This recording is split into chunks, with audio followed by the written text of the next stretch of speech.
Adi selalu menertawakan mitos tentang pantai selatan. Baginya, mitos laut hanyalah air dan ikan. Sore itu, Pak Hasan mencoba mengingatkannya. Di, lihat awan itu. Bentuknya tidak wajar. Seperti jemari yang mau mencengkeram. Jangan melaut dulu. Laut selatan sedang ingin bicara. Bloa, awan ya awan, Pak. Gak usah dikaitkan sama dongeng. Ikan lagi banyak di luar sana. Rezeki gak datang buat penakut yang cuma diam di dermaga. Meski nelayan senior memperingatkan tentang awan hitam yang menggantung aneh di Cakrawala, Adi tetap memacu kapalnya Surya Kencana menjauh dari pesisir Yogyakarta. Rezeki nggak datang buat penakut, gumamnya. Namun pada jam ketiga mesin kapalnya mati total. Ayo, nyala. Brengsek. Masakan mesin baru bisa mati begini? Adi pun mencoba menghubungi seseorang lewat radio. Siapa itu? Halo? Ini Surya Kencana. Tolong, kabut apa ini? Kenapa warnanya hijau? Pada jam ketiga, mesin kapalnya mati total. Tidak ada suara batuk mesin, hanya hening yang mendadak. Sinyal radio hanya menghasilkan suara statis yang anehnya terdengar seperti bisikan ribuan orang yang tenggelam. Saat itulah, kabut hijau lumut mulai mengepungnya. Adi mulai melihat mereka. Bukan hantu kain putih yang biasa diceritakan, tapi sosok-sosok dengan kulit pucat. Kebiruan yang berenang perlahan mengelilingi kapal. Mereka tidak menyerang, hanya menatap dengan mata yang seluruhnya hitam. Persediaan air Adi mulai terasa asin, meski tutup botolnya masih segel. Di tengah malam ia terbangun karena kapal berguncang hebat. Saat ia mengintip ke pinggir dek, ia melihat rambut hitam panjang yang sangat lebat membelit baling-baling kapalnya. Rambut itu tampak tumbuh dari dalam laut, menjuntai entah hingga kedalaman berapa kilometer. Rambut? Ini rambut. Siapa? Berhenti membelit kapalku. Adi mulai mendengar suara ibunya memanggil dari balik kabut. Suaranya sangat nyata, meminta tolong karena kedinginan di bawah air. Adi, tolong ibu nak, di sini dingin sekali, gelap. Adi hampir melompat, namun ia melihat pantulan di air laut. Bukan wajah ibunya, melainkan wajahnya sendiri yang sedang membusuk dengan senyum lebar. Itu bukan aku.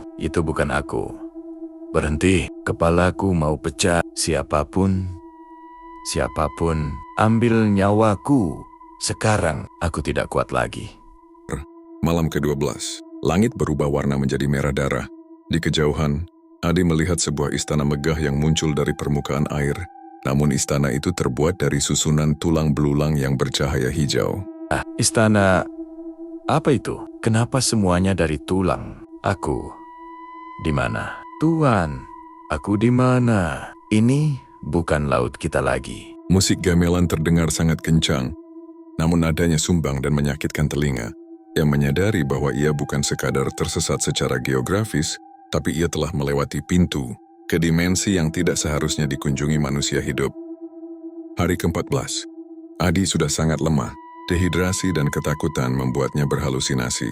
Tiba-tiba seorang wanita cantik dengan pakaian hijau zamrud berdiri di ujung dek. Wajahnya tidak terlihat, tertutup rambut yang basah. Wanita itu memberikan pilihan, menjadi bagian dari kerajaanku selamanya, atau kembali ke darat dengan membawa pesan. Tanpa berpikir panjang, Adi memohon untuk pulang. Pulangkan aku mohon. Aku ingin pulang ke darat. Tolong. Kau yang meremehkan rumahku. Kau yang menantang sunyinya ombak. Pilih manusia kecil menjadi abdi di kerajaanku selamanya. Atau kembali ke darat dengan membawa pesan untuk kaummu. Wanita itu menyentuh dahi Adi dengan jari yang terasa sedingin es kutub. Maka, bawalah tanda ini. Setiap detik hidupmu adalah pinjaman dariku. Seketika mesin kapal menyala dengan suara menggelegar. Adi ditemukan oleh kapal patroli dalam keadaan pingsan di perairan dangkal dekat Parangtritis. Saat sadar di rumah sakit, ia merasa lega. Namun perawat berteriak saat mengganti baju Adi. Dokter, cepat ke sini. Punggung pasien ini. Apa ini?